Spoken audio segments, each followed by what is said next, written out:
So with that, I would like to say a few words about Sam, my guest of honor. Sam recently served as advisor to the Prime Minister of India on public information infrastructure and innovation. He served as the chairman of the Smart Grid Task Force and served on numerous committees, including playing roles in public broadcasting policy, modernizing railways, delivering governance, and many other development programs. Sam holds 15 honorary PhDs and has more than 100 worldwide patents. He has traveled widely and spoken very widely and coded extensively over the last 50 years, I like to say. So it is an absolute honor and a privilege for me to invite Dr. Sam Pitroda onto the stage.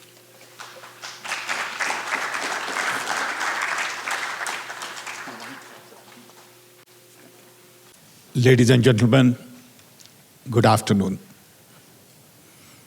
It is indeed a special privilege for me to be here at University of California at this special event organized by Haas Business School and All India Management Institute. I really want to thank especially Rekha for giving me this opportunity. I want to start by reminding all of us that India has had very long history and heritage in science and technology. India was the largest economy in the world in 1760, not too long ago. Then came British Raj, colonization, and Indian economy went from 27 or 29% to 2%. At the time of independence, India had very little institutions and infrastructure needed to build science and technology and a modern nation. Everything was robbed. Very little was left behind in terms of fabric, and we had to start from scratch. Rightfully so, our founding fathers focused on building technology institutions, IITs, IIMs, CSIR lab, agricultural research, and all kinds of new institutions all of a sudden in a very short span of 1 or 2 decades. It took almost 50 years to build the kind of platforms that we needed. We have had success stories in atomic energy, green revolution, space research, milk revolution, and finally, IT and telecom. In spite of all of these successes, we still have today 3 fundamental challenges. 1, disparity. Disparity between rich and poor, urban, rural, educated, uneducated, high caste, low caste, men, women, young, old, is just too much in India. And we have not been able to reduce that disparity substantially. We still have 500 million people who are below poverty line. Depends on how you look at it. We have 200 million people who go hungry in spite of the fact that we have surplus food.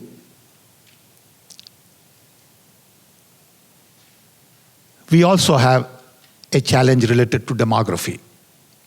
We have 600 million people who are below 25. We need to create 15 million new jobs every year, year after year. We need to provide education, nutrition, food, health benefits, skills, and lots of other things for these 600 million people. 3, everything is happening in India. Lots of development, but not happening at the pace we would want. Everywhere you look around in India, you need expansion, more colleges, more hospitals, more roads, more power plants, more schools, more everything. 2, we need excellence. Quality of lot of our stuff is just not there yet. Leaving aside top 5%, colleges are bad, schools are bad, water is bad, energy is not quite adequate. And 3rd is equity. We have to make sure that the poorest of the poor do get access to a lot of these services. My interactions with modern India started in 1980. After having worked for 15 years here in telecom, I went to India and I tried to call my wife on a telephone, and I couldn't make a phone call. This was 1979. Little bit of arrogance and a lot of ignorance said, I'm going to fix this damn thing. If I had known everything I know about India today, I would have probably never tried. So ignorance is a great asset. I came home and told my wife that I'm going to spend next 10 years fixing India's telephones. Had no idea of what it means. Finally, I met with Mrs. Gandhi, Indira Gandhi, when she was Prime Minister, and gave her a presentation saying IT and telecom would change the face of this country. And we need new strategy based on rural telecom, accessibility, indigenous development, building human capacity, digital network.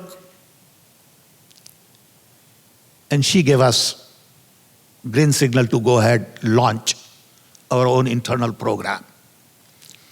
We built an institution called CDOT. That's when I met Rekha for the first time.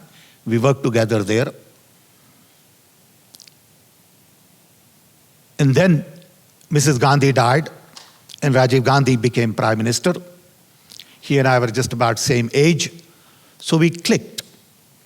With his political will, backing and support, we decided to use technology for the benefit of large number of people. So we built telecom institutions.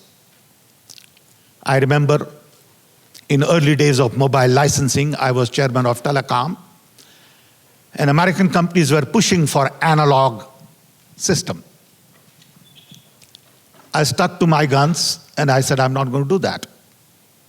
There were a lot of articles in the paper saying Sam Pitroda is blocking mobile telephony in India. We waited till GSM standards were created.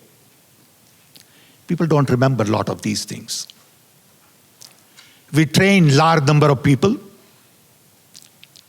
in IT and telecom.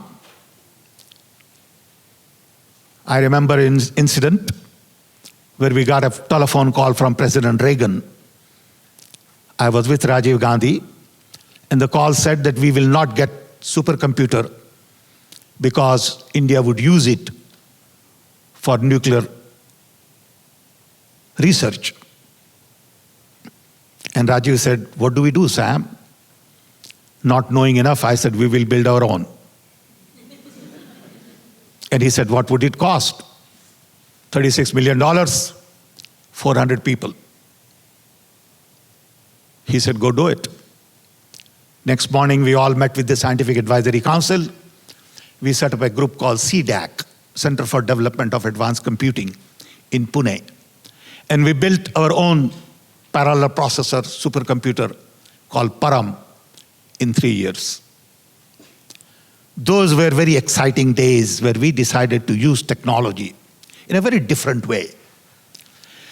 We launched technology missions related to water, immunization, literacy, edible oil, telecom, and milk production. Today, when people talk about eradicating polio, everyone wants to take credit, including Bill Gates Foundation. But let me tell you, polio got eradicated because Rajiv Gandhi agreed to spend 300 crores, then 300 million, to build our own plant to produce polio vaccine. Nobody remembers all these things. So technology has been the key driver in India's development. We recognize the benefit of it. We believe a lot can be done with it. But we really need to focus on the bottom of the economic pyramid, which require us to focus on affordability, scalability, and sustainability. For the last 30 years, I've been saying that the best brains in the world are busy solving problems of the rich, who really don't have problems to solve.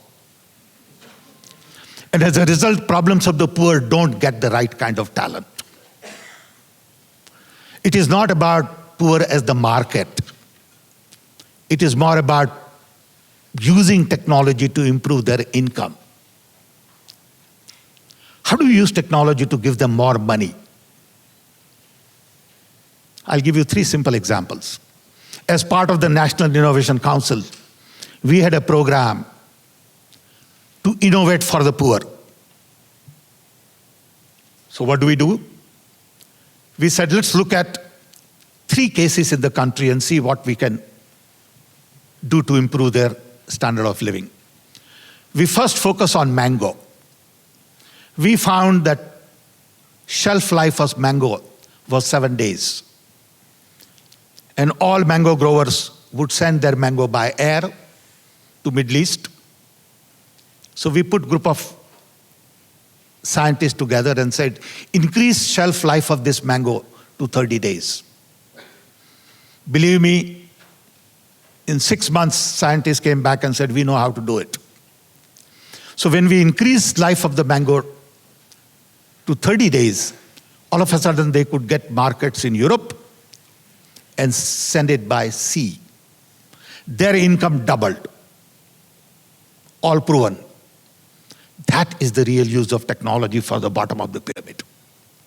We went to brass workers in Moradabad. 500,000 people work on brass.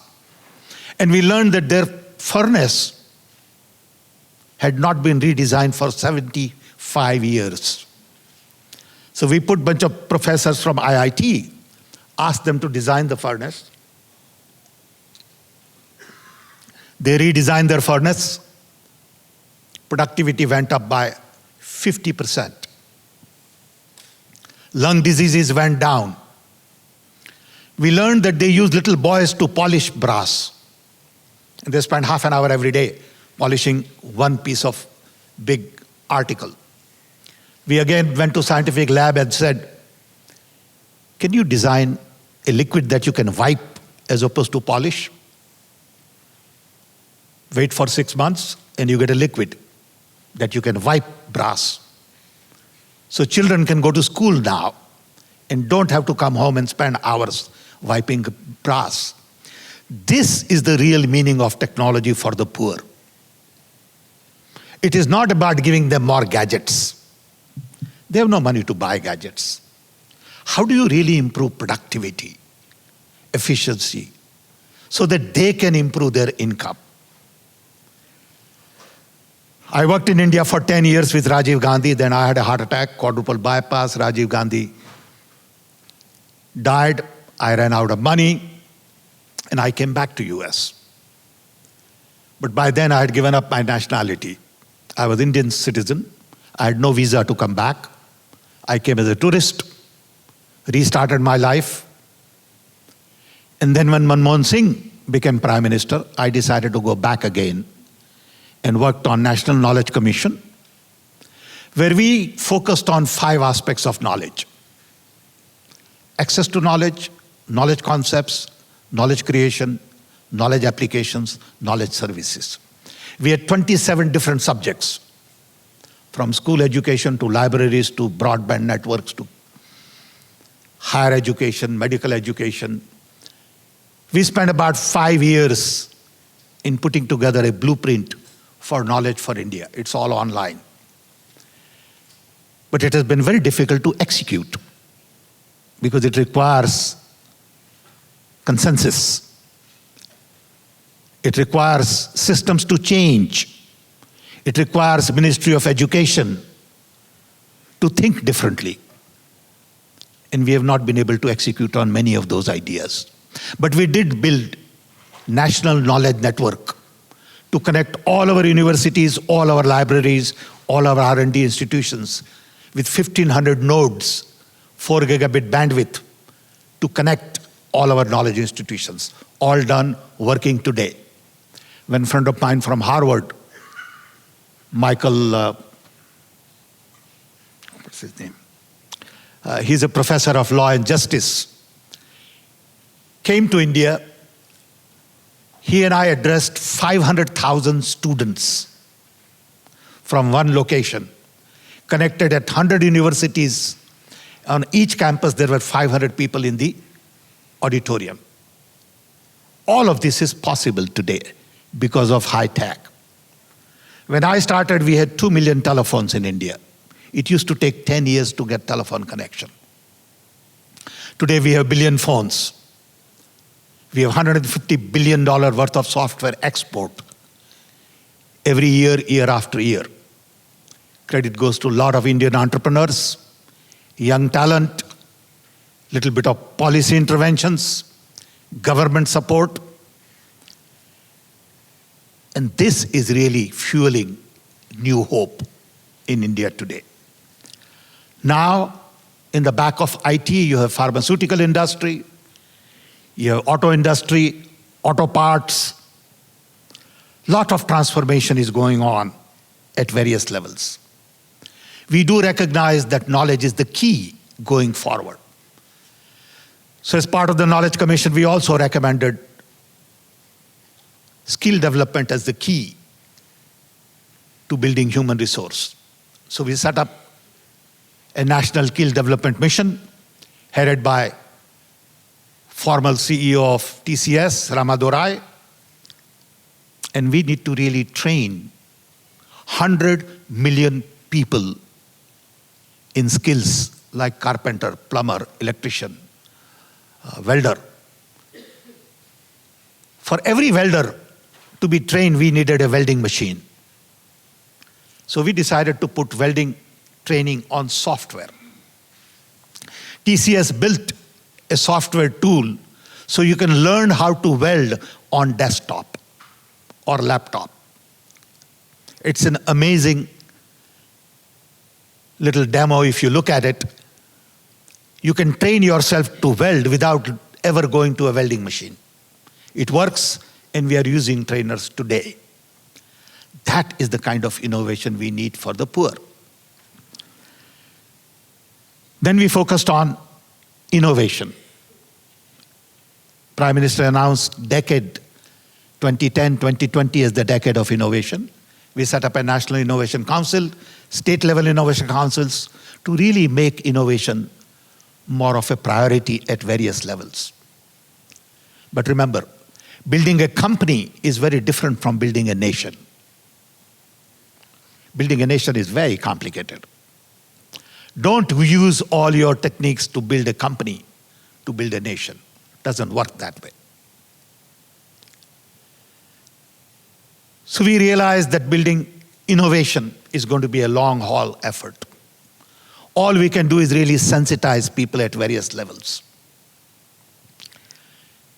As part of that, we looked at e-governance. E-governance effort has been going on in India ever since Rajiv Gandhi became Prime Minister. We set up National Informatics Center, where today we have about 4,000 software people. We add to that about 6,000 private industry, and we have 10,000 software guys today working in the government for e-governance. A lot of our e-governance effort is based on vertical silos because all our government departments are vertical. With cloud computing, open source software, low-cost terminals, social networks, we realized that we need new platforms to redo e-governance. So we started with UID. My colleague Nandan Nilekani built a base for billion UID in less than 7 years. Remarkable job. We built infrastructure for national GIS, because in India everybody has their own map. Water department has their map, revenue department has their map, power department has their map, and telecom department, for example. And none of these maps match. So we spent 3 years developing consensus on building national GIS. Third platform was applications. Applications for police, prison, courts, income tax, passport, driver's license, and all of that. Data centers. In the US, we have over 1,200 data centers in the government. We built 4 data centers because we were far ahead in terms of timing. We have a data center in Delhi, Pune, Bhubaneswar, Hyderabad, and then one for each state. We have million miles of optical fiber already in place. We are adding to that another 500,000 kilometers to connect 250,000 local governments to optical fiber. All of this is going on today, but these things take time. For example, we have all the software we need to computerize courts, but judges don't want to do it because they will have to change. They want computers, they want video conference, they want fiber optics link, but they still want their manual system because you can fudge it. This is the problem today we find in e-governance. Technology is there, but the mindset is not there. I say this many times that we have 19th century mindset, 20th century processes, and 21st century needs.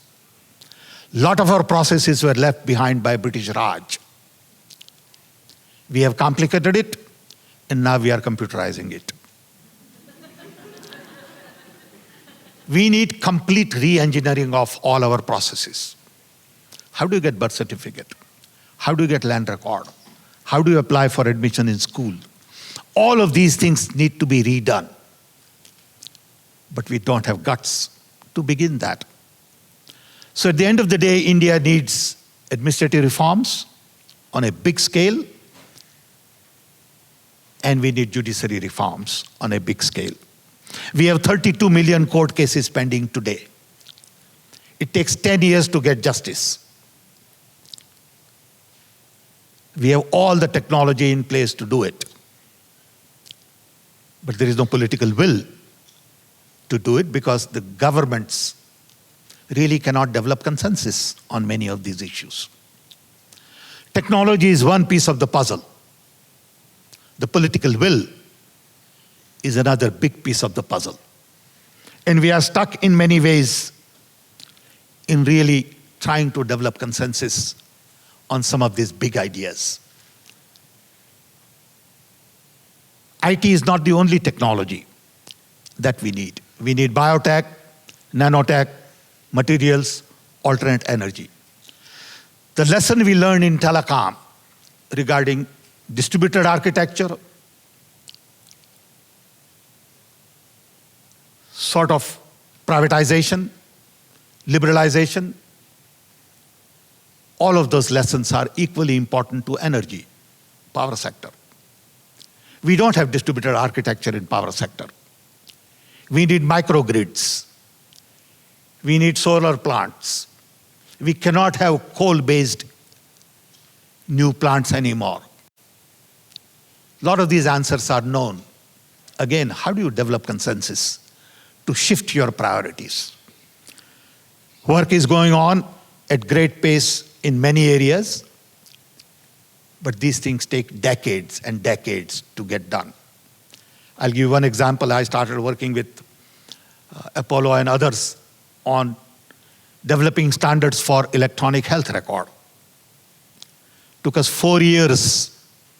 Finally, we got electronic health record standardized. We have portal for the health. Took another 4 years. We have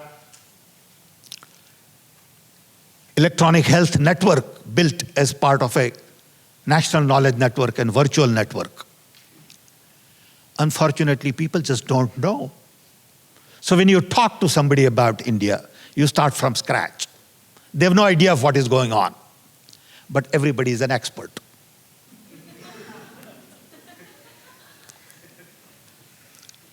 And I have a lot of conversation with my friends here. They have a lot of good ideas. But a lot of work that already has been done is really not in public domain. Though it is in public domain, people don't read. Go look at the document on National Knowledge Commission. It's all on the web. And you will know what we plan to do in education. But how do we get it done?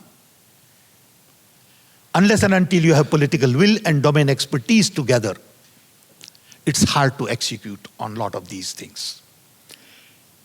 I believe India offers great hope.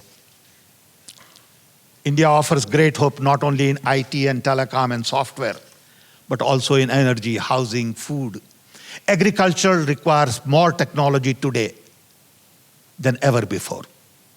If we are growing at 7 or 8%, we can't have our agriculture grow at 2 or 3%. We got to have our agriculture also grow at 7 or 8%. It's possible. But very little effort has been put into agricultural technology because it's not sexy. So when we talk about technology, people automatically assume microprocessor, software, satellite, fiber optics. They don't think of technology required for agriculture. You know, we have this program to clean India. Everybody talks about cleaning India. I did a little study. To clean India, we need close to $100 billion. $100 billion. Nobody talks about that because no one has really mapped it out. So you see picture of actors using broom on the street as part of a campaign to clean India. That's not how you clean India. Lot of technology is required to clean India, improve quality of air, improve our roads, power plants. I think there is going to be enough excitement for next 50 years in India. I see great hopes because of two things. One, technological possibilities. IT, energy, biotech, nanotech, materials, you name it.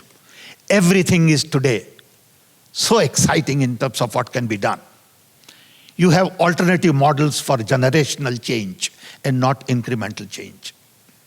And two, young talent. I find there is huge amount of young talent in India. You just have to turn them loose. I have yet to see a little kid read instruction manual, but they know how to operate smartphones. They know how to change channels on TV. Many times I goof up and I can't turn on my TV anymore. So I call little kid from the neighbor and he comes in and he just fixes it up right away. They have these intuitive feelings as to how technology works. An Indian kid is not any different. We tried to find the best hacker in India. We interviewed several people. This was about 5 years ago. And we found the best hacker in India was a 15-year-old kid from Bihar, whose father was a government peon. So we called him to Delhi. And we asked him, I said, how did you get into this? And the guy says, you know, I just learned this. So we said, look, we want to hire you. How much salary? He said 3,000 rupees. Because that's all he could think. So when we told him that you could probably make 3 lakh rupees a month, he almost flipped. He said, I haven't finished my school. I said, don't finish it. If you finish it, you're finished. But that is the world we need to focus on. A poorest of the poor can be the brightest of the brightest. Don't assume that only rich kids going to great schools and private schools and paying $10,000 tuition are smarter. Today's technology offers our young kids in India to dream and dream big. I am very bullish on India, but I'm getting old. My time is over here as well as to work in India. So I would say thank you again and really appreciate this opportunity. Thank you, Rekha.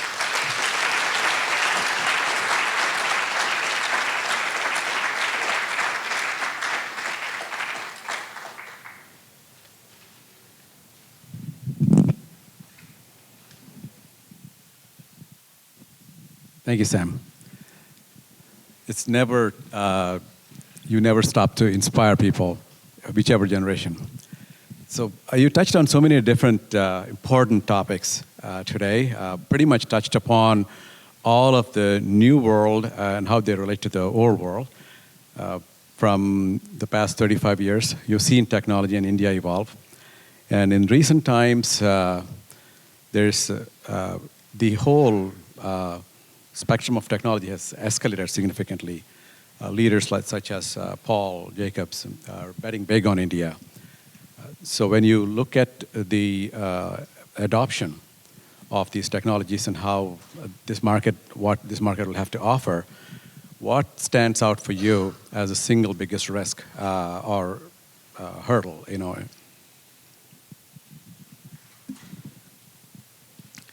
I think this question was asked earlier at the earlier panel also.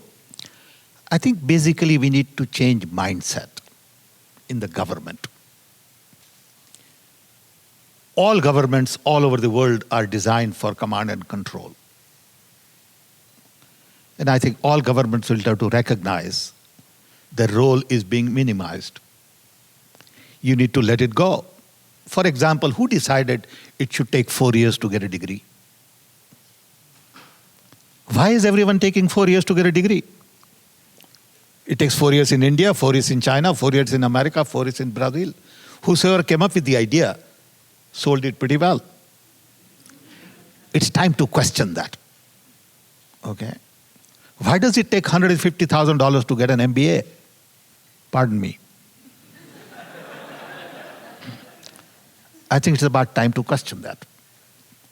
So our mindset is locked up. I just did a book on my life. I've given a copy to Rekha. It's called Dreaming Big. I had to write it for my granddaughter. Because even in my family, nobody knows what I do. They know that I go to India on and off and come back and do something. So he fixed phones. So I had to write a book so that my granddaughter someday will grow up and will say, who was this old man who came to America 70 years ago? What did he do? Why did he do all these things? And the story her father will tell is going to be very different from the story I want to tell.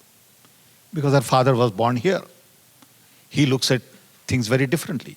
So when I tell my son about the childhood I had, they all think it is bunkum. It's gossip, never happened. They cannot imagine.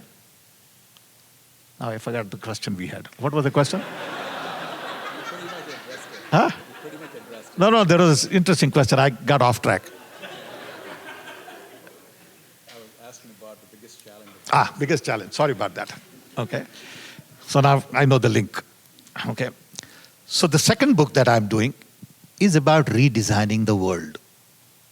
I think the world we have designed after World War II, led by US, which says World Bank, IMF, NATO, WIPO, WTO, UN, GDP, GNP, per capita income, balance of payment, doesn't work. It's obsolete. 70 years of that design. It's time to say, hey guys, this design is gone. Don't work. We need a new design. And this is the challenge everywhere, not just in India. It's a challenge in America. It's a challenge in EU. It's a challenge in China. Because we are all searching for new solutions. based on old design. We want to fix the world based on GDP, GNP, per capita income, balance of payment, foreign exchange reserve, all this stuff. Don't work. We need new economics. How do you justify value of some of these companies in $150 billion? Okay, whether it is Uber or something else. Old economics can't explain it. New economics, we don't know how to explain it. So I think the world needs to be redesigned. And this is the problem in India. India needs to be redesigned. You cannot have the old processes where UGC decides what course you should learn in college. Come on, give me a break.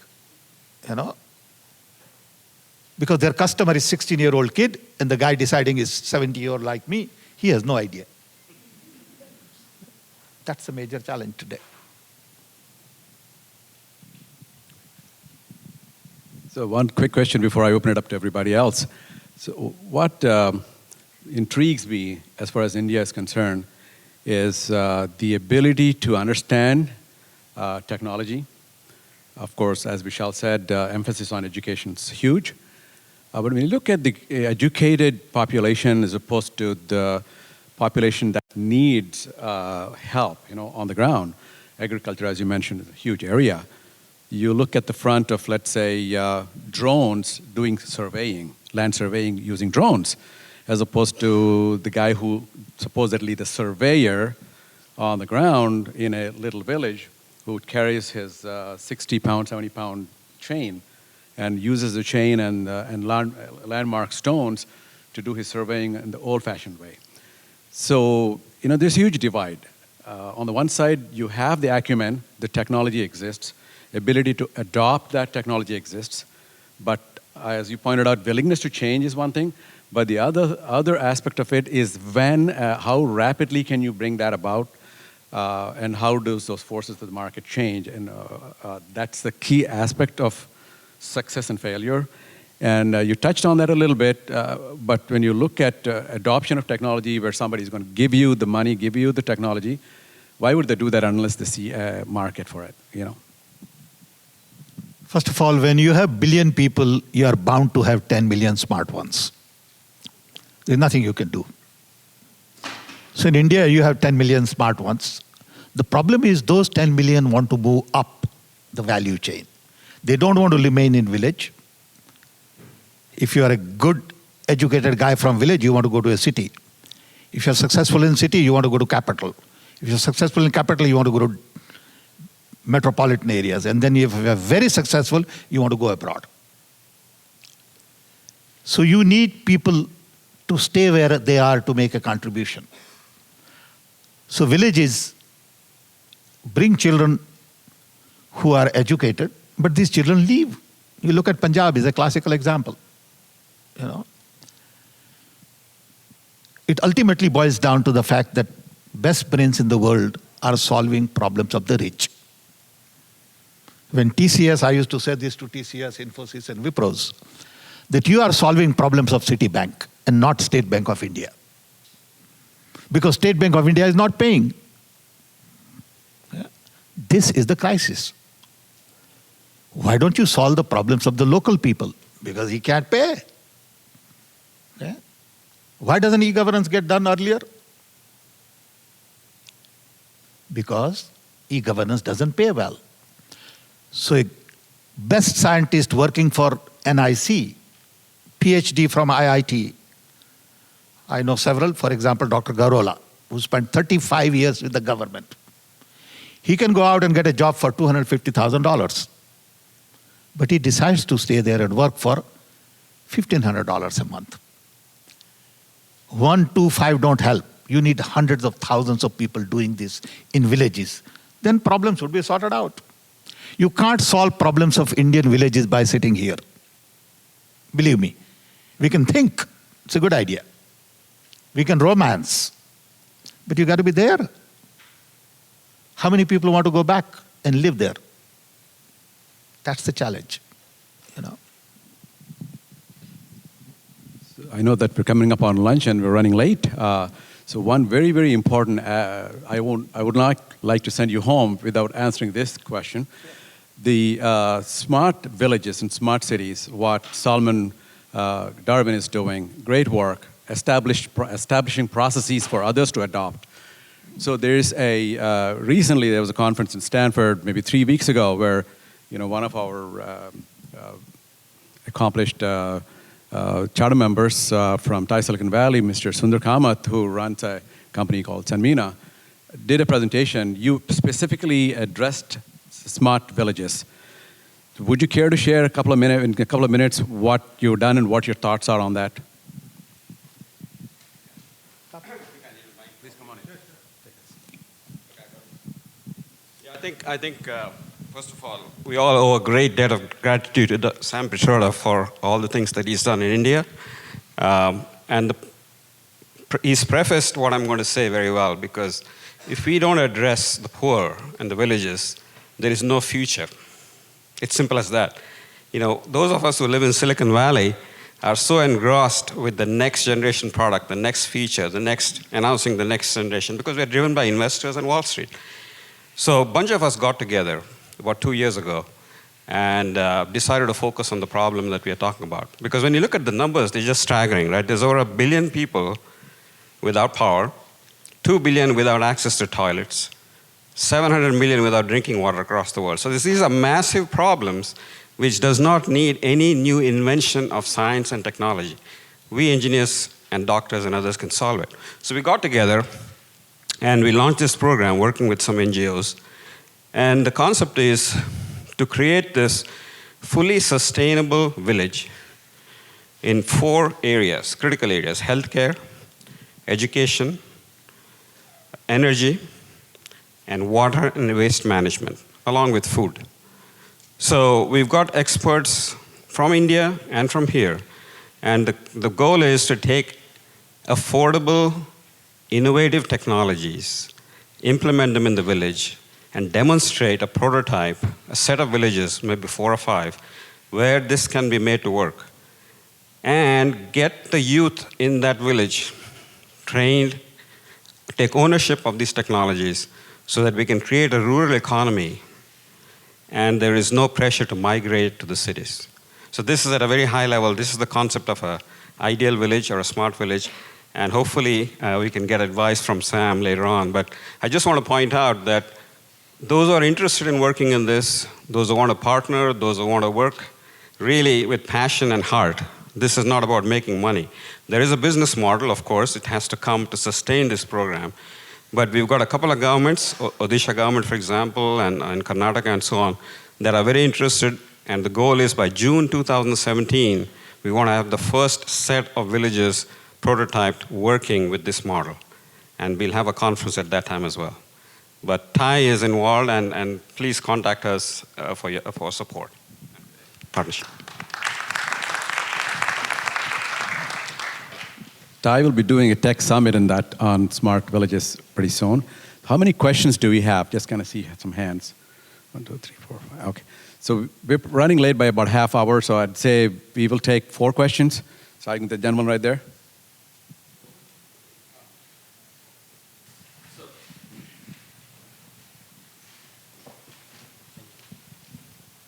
Thank you very much for the enlightening speech. I have followed you all along. In fact, you mentioned Param. I was working at Sun Microsystem, and we followed very much your developments. In a very small way, I have also contributed, I believe, in bringing the first 64-bit processing system in India. ICICI had requested a license to buy the system, and there was a lot of problem. So the question is, I beg your pardon. So please ask the question and no comments. There are a number of organizations, and this is the TIE's initiative is also a good one. How we can be able to make more inroads into having entrepreneurs like various organizations to enter into India? Is there a forum? Is there your organization is doing something about it?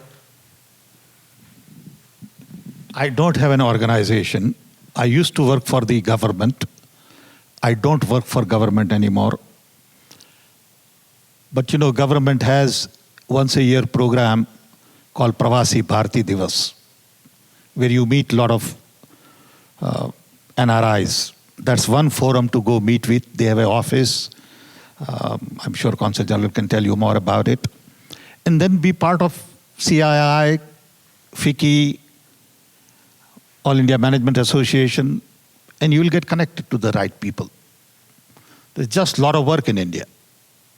You can be busy in India for at least next 50 years. There is no lack of work there. Okay? You have to find it and go get it done. But don't blame everybody else saying that fellow didn't help me, that fellow didn't help me, that fellow is corrupt. That's given. Okay? Accept it as it is. Okay? If everything was ideal for you to go, we don't need you. We need you because it's not ideal. So never complain about the conditions in India. Garbage, confusion, chaos, noise, sound, smell, it's all great. Live it. Enjoy it. Go get it done against all the odds. Okay? If you don't want to do it, option is yours. Okay? Yes, sir. Good. Good luck. So may I please request that there not be any statements, a quick question, and keep that short. And I would like to take that question over there from that gentleman. I'll be brief. Third last question. Thank you for your remarks, regarding innovation over the last several decades in India. I found it interesting. We're a new member to the Smart Cities Initiative providing housing solutions. I find it interesting that housing gets so little play when it comes to the connection between technology innovation and moving the needle for housing needs, not just in India, obviously, but globally.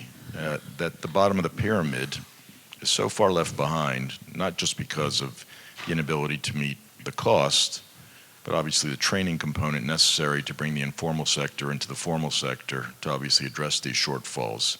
Can you comment a bit on that, and obviously the need for us to more readily collaborate with those technology industries that are being successful in this space to be able to utilize their success in this very important issue? Housing, I assume you're talking about housing. Yes. Housing is a big, big challenge in India. We need 100 million homes. We have an agency which is responsible for housing. The last head I know was from IIT, very capable man. The problem is cost. We have not been able to reduce costs substantially to build 500 square feet of house. We have tried lots of new material, low-cost housing, bricks of different types, but the cost is still a major, major problem. Plus our housing standards and rules are not designed for low-cost housing. See, in India, we have Bureau of Indian Standard, but we do not have standards on window. We have standards on cheese. You'll be surprised. It's a fact. We have no standards on nail because you don't need it. That's the idea. In fact, what you need to do is create new standards for low-cost housing. But nobody pays attention because it's for the poor. Okay. So housing is a big challenge. If we can reduce cost of per square feet construction, there's a huge market. No one has been able to break. I mean, there are experiments going on. Prefab, there's some guy from Switzerland has just built a metal-based house, but that's not good for India because it heats up, So there are all kinds of issues. But that's the technology you need badly, more so than anything else. Sorry, could you critique the administration's new budget, which did focus extensively on agriculture and how far it will go to getting agriculture into that 7% growth that you discussed? I'm really not qualified to comment on a budget. I'm not an economist. I don't know anything about it, okay? But I would say India does need a lot more technology in agriculture. Throughout the food chain, from planting seeds to harvesting, to storage, to distribution, to all of that. Everywhere we just don't have the technology input. Yeah. We haven't spent enough. We have a lot of agricultural laboratories, but very little comes out of those labs. We have CSIR, for example, not in agriculture, is an example. And a lot of patents come out of CSIR, but no products come out of CSIR. Yeah. So we have this problem with agricultural research as well. Yeah. So spending more money on that kind of R&D is not going to help us. Thank you, Sam. You're a true patriot of India and America. What a wonderful afternoon. Thank you very much. Thank you.